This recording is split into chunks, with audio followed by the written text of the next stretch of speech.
Hello, my friends, and welcome back to the book of Genesis. Today we're going to look at the end of Noah's story with the ark and what happens after that.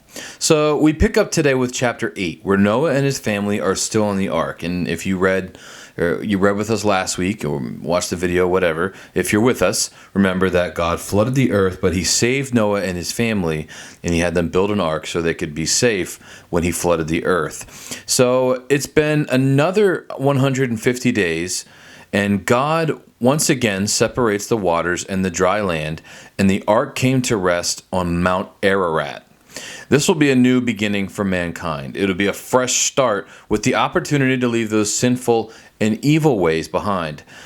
God tells Noah and his family, once they are off the ark, to be fruitful and multiply. Now remember, everyone is dead that was alive before, right? No one survived that flood. So the only people left are Noah and his family. And here God kind of gives Noah the same job description as he gave Adam and Eve back in Genesis 1. You hopefully remember that he was to be fruitful and multiply, and he was to rule over the animals.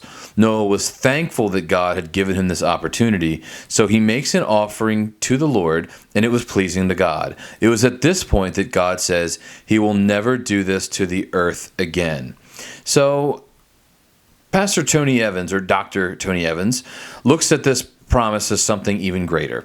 He says that his promise was larger than this. God's promise gives us hope that where we respond to him in faith, he can renew something that has been lost. He can restore that which has been destroyed, rebuilding that which lies broken because of our sin. This is a great way to look at this story for us. God saw the wickedness of mankind and destroyed them, but he left a way through Noah and his family to rebuild.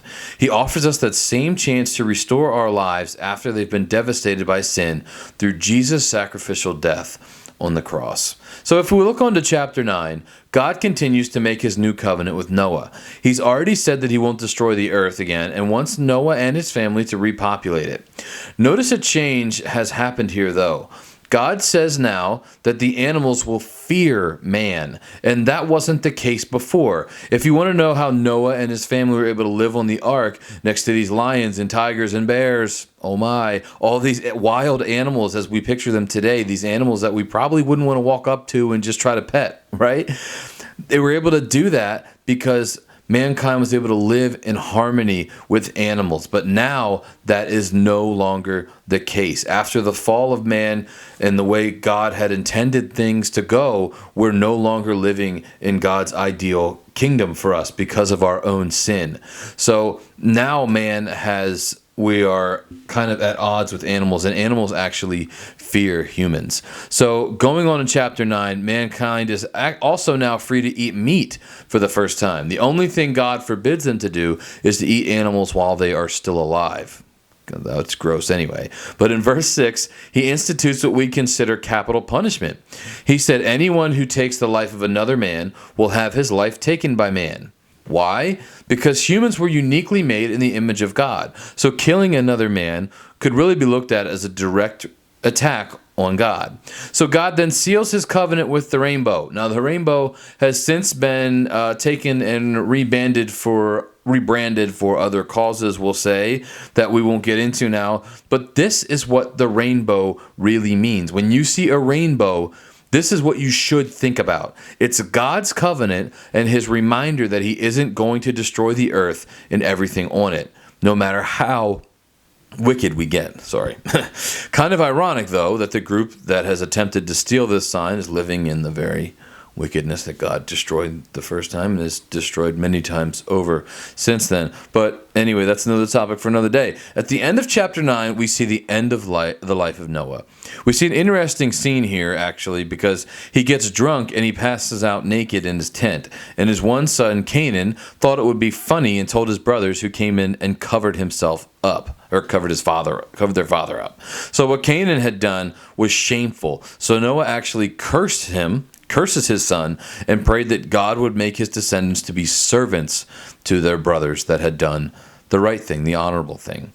In chapter 10, we see Noah's descendants listed out for us. You can read through that for yourself, and you'll see a lot of interesting names in there. Maybe the most interesting person in there is named Nimrod. It's kind of a fun name, but he was also a very powerful man. He actually ended up being the father of two great empires of Assyria and Babylon. But if you're familiar with those empires, if you're following along with us in our readings, we actually come up and talk about them pretty soon in the book of Isaiah. But if you're familiar with them, those people were not godly people. They were evil. They were wicked. So while Nimrod might have been a very powerful and a very good, a very strong man, very strong leader, that doesn't mean that he did the right thing. And obviously, since his people were evil, he did not. Now, so that brings us to chapter 11. And here we find a pretty familiar story of the Tower of Babel. The people are all united. And what do they want to do with that unity? They decide to build a tower that would reach the heavens so they could prove that they no longer needed God. And this has been kind of a common theme throughout the history of the world, of just men and women, just mankind not wanting to admit that they need God, not wanting to admit that God is useful.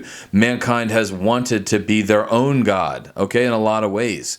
And you can see that today when you look at atheism and you look at the people that deny the existence of God or even the possibility of God. Why is that? Because they don't want to admit that they are powerless over things. They don't want to admit that they are powerless over their own lives, that they are powerless, that we are powerless over this universe. But guess what, guys? We are.